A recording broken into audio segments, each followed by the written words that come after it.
আসসালামু আলাইকুম। হিতাল বাংলা আপডেটের পক্ষ থেকে সবাইকে শুভেচ্ছা। আমি তানভীর, ইটালি বারানো শহর থেকে। আপনারা যারা এই মুহূর্তে আমার ভিডিওটি দেখছেন অবশ্যই আমার চ্যানেলটি সাবস্ক্রাইব করবেন, আমার ফেসবুক পেজটা ফলো দিবেন এবং আপনাদের সুবিধার্থে আমি একটা টেলিগ্রাম গ্রুপ খুলেছি, সেখানে আপনারা জয়েন হতে পারেন। ডিসক্রিপশনে লিঙ্ক দেওয়া আছে। তো আজকে ভিডিওটা করার কারণ হচ্ছে দুইটা কারণ। একটা ইটালির কোটা নিয়ে কথা বলবো, আর বিএফএস গ্লোবালের নিউ একটা আপডেট আছে।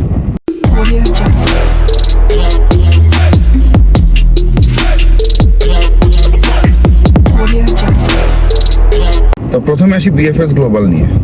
আপনারা যারা মেইল করছেন, অনেকে মেইল পাননি, মানে অটো মেইলটা আপনাদের আসেনি, আপনারা অনেকে চিন্তিত আছেন। দেখেন, অটো মেইল আপনাদের যাদের আসে নাই, আপনাদেরকে কিন্তু ওইখানে বলেছে যে আপনারা আবার ফরওয়ার্ড করেন মেইলটা ফরওয়ার্ড করলে আপনাদের অবশ্যই অটো মেইলটা আবার আসবে, তবে তাদের নিয়ম অনুযায়ী।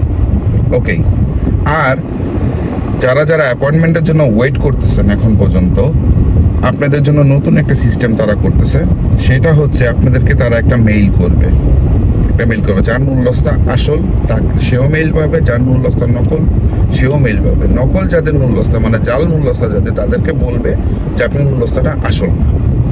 আর আসল যাদের মূল্যস্তাটা আছে তাদেরকে যেই মেইলটা করবে সেখানে একটা লিঙ্ক দেওয়া থাকবে, ওইখানে আপনারা যাবেন, ক্লিক করবেন, যাওয়ার পরে আপনারা রেজিস্ট্রেশন করবেন, আপনারা আপনাদের অ্যাপয়েন্টমেন্ট সেখান থেকে বুক করবেন। এটা হচ্ছে তাদের সিস্টেম করতেছে। এটা বলছে যে এই মাসের 25 তারিখের ভিতরেই তারা করবে, হয়তো 25 তারিখের আগেও হতে পারে, 25 তারিখের পরেও হতে পারে। এটা হচ্ছে আপনাদের একটা গুড নিউজ।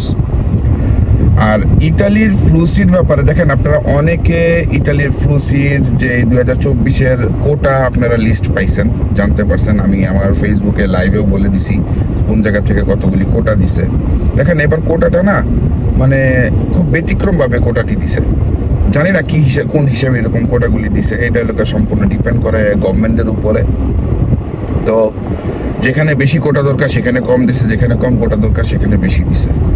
তো কেউ বলতে পারে না কোন শহর থেকে কতগুলি আবেদন হয়েছে। এটা কারো বলার মতো ক্ষমতা নেই, একমাত্র প্রেফেক্টুরার নোটিশ ছাড়া কেউ বলতে পারবে না।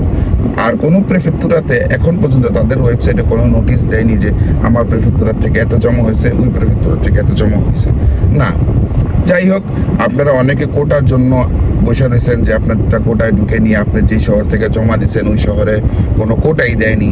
দেখেন, এই পর্যন্ত হিসাব করে পাওয়া গেছে 1,12,670টার মতো কোটা তারা ডিক্লেয়ার দিছে, মানে ডিস্ট্রিবিউট করছে। আরও কিন্তু প্রায় 39,000 কোটা বাকি আছে, যেটাকে বলে বর্ধিত কোটা।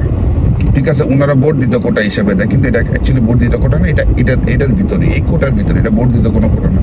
বর্ধিত কোটা কাকে বলে? যখন এক্সট্রা দেয়, যেমন তুনিজিয়ানদের, ইন্ডিয়ানদের দিছে, এটাকে বলে বর্ধিত কোটা। তাদের এই কোটার বাইরে তারা মনে করেন যে এই কোটা তাদের কাছ থেকে কেউ নিতে পারবে না, এটাকে বলে বর্ধিত কোটা।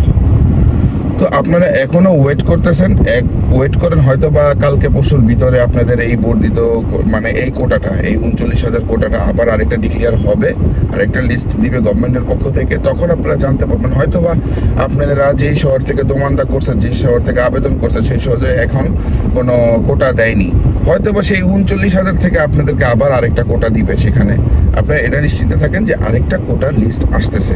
যখনই আসবে, হয়তো বা আগে আর পরে, যখনই আসবে আমি সেই লিস্টটাও আপনাদেরকে দেওয়ার চেষ্টা করবো আমার ফেসবুক পেজে। তো অনেকে অনেকভাবে বিভ্রান্ত হচ্ছেন, অনেকে শুনতেছেন যে এবার বাংলাদেশিরা কোটা কম পাবে, বাংলাদেশিদের মূল্যস্তা কম উঠবে। দেখেন, এটা সম্পূর্ণ ডিপেন্ড করে গভর্নমেন্টের উপর। আপনার যদি সঠিক মতো পেপারস জমা হয়, আপনি অবশ্যই মূল্যস্তা পাবেন। এখানে কোনো রেস্ট্রিকশন দেয়নি যে বাংলাদেশিদের দিবই না। আপনার যদি সঠিক মতো আবেদন হয়, সঠিক মাধ্যম দ্বারা আবেদন হয়, তাহলে আপনি অবশ্যই কোটার ভিতরে থাকলে আপনি অবশ্যই মূল্যস্তা পাবেন। আর বাকিটা হচ্ছে আল্লাহর উপরে। রিজিকের মালিক আল্লাহ। আপনার রিজিকে থাকলে আপনি অবশ্যই আসবেন, রিজিকে না থাকলে কিছু করার নেই। যাই হোক, ভালো থাকবেন, সুস্থ থাকবেন, আমার জন্য দোয়া করবেন। আসসালামু আলাইকুম।